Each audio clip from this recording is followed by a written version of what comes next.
Welcome back everyone. It's Mr. Crazy. Marvel and Sony released all the episodes for Nicolas Cage's Spider Noir with Man Noir. I know there are a bunch of questions about the ending, big Easter eggs, WTF moments.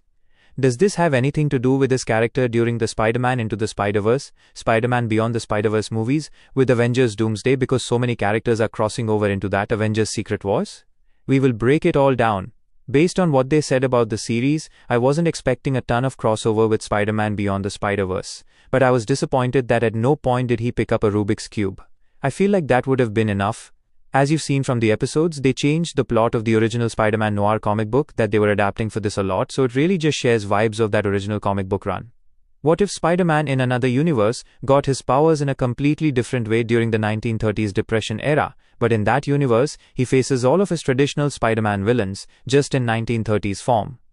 Probably one of the biggest differences from the original comic book is that it features way more mainline big A-list Spider-Man characters. And for the series, they wound up changing a lot of that to make it feel as different from regular Spider-Man as possible. Probably the best example of that is Nicolas Cage himself, who plays Spider-Man Noir during the series, but he also plays the character during the Spider-Verse movies. He's gonna be in Spider-Man Beyond the Spider-Verse as his Spider-Man Noir character. But for this series, they actually tried to explain that he's a completely different version of Spider-Man Noir. And during the Spider-Verse movies, he's Peter Parker from an alternate universe in the 1930s.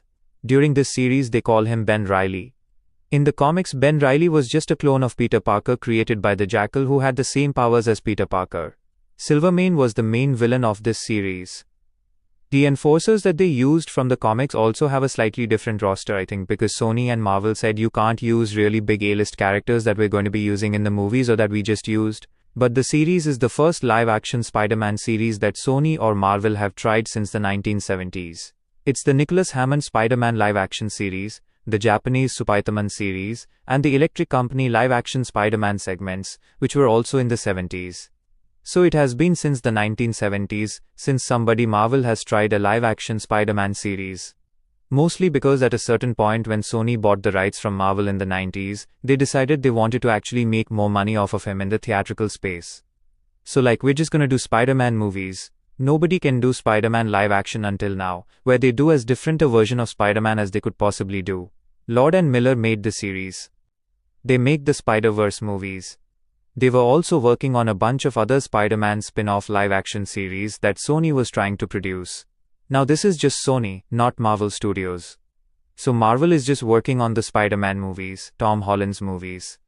It sounds like what happened is, a lot of those got cancelled in development, particularly during the big strikes when Sony decided to reboot their Spider-Man spin-off universe after the Craven movie bombed after successive bombs with a couple different movies.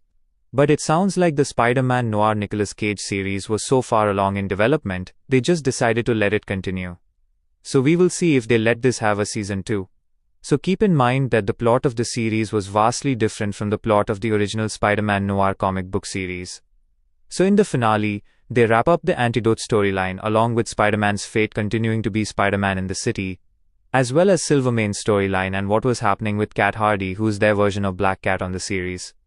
The main mysteries of Season 1 were why everybody got their powers, when the Spider-Man and the villain characters got their powers. The enforcers on this series, they're kind of like the show's version of the Sinister Six, but in the original Spider-Man Noir comic book series, they were more of a comp to the enforcers, which were the big Spider-Man villain group before the Sinister Six formed.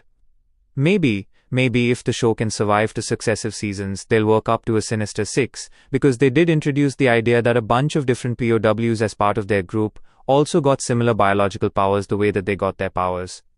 This was also one of the other big changes from the comic book. They explained that during World War I, Ben Reilly as well as the Enforcers characters, the Sinister Six characters, were all POWs, or Ben Reilly's case rescued them. They were POWs and the Germans were experimenting on them, and that's where their powers came from. German scientists were trying to create human-animal hybrids with a bunch of different Spider-Man-themed villains, basically all the traditional Spider-Man villains you would expect. The only ones we actually see show up during Season 1, the rest are all still alive out there somewhere, but the ones that we do see are Molten Man first, who is killed, then Tombstone, then Sandman, and then Megawatt, who's like the show's version of Electro, which I feel like they wouldn't let them use Electro because Sony and Marvel just used him with Jamie Foxx's version of the character, and they probably want to bring him back at some point, which is why they don't want him using on the show. Like, no, we're gonna be using this character again soon at some point. Also, probably the reason why Silvermane was the main villain and not Green Goblin, like the original Spider-Man Noir comic book. No, we plan on using Green Goblin at some point again during the new Marvel movies. They revealed that Ben Reilly got his spider bite from a man spider that the Germans had tried to create, so he basically got a diluted version of the serum that was transforming everybody into their animalistic forms, their Spider-Man powers. Because of that, Ben Reilly's transformation, his mutation, was more stable than the other Sinister Six Enforcer characters, so they used his DNA to synthesize an antidote, which they gave to a couple of the characters. I'm going to have to harvest genetic material from your organ.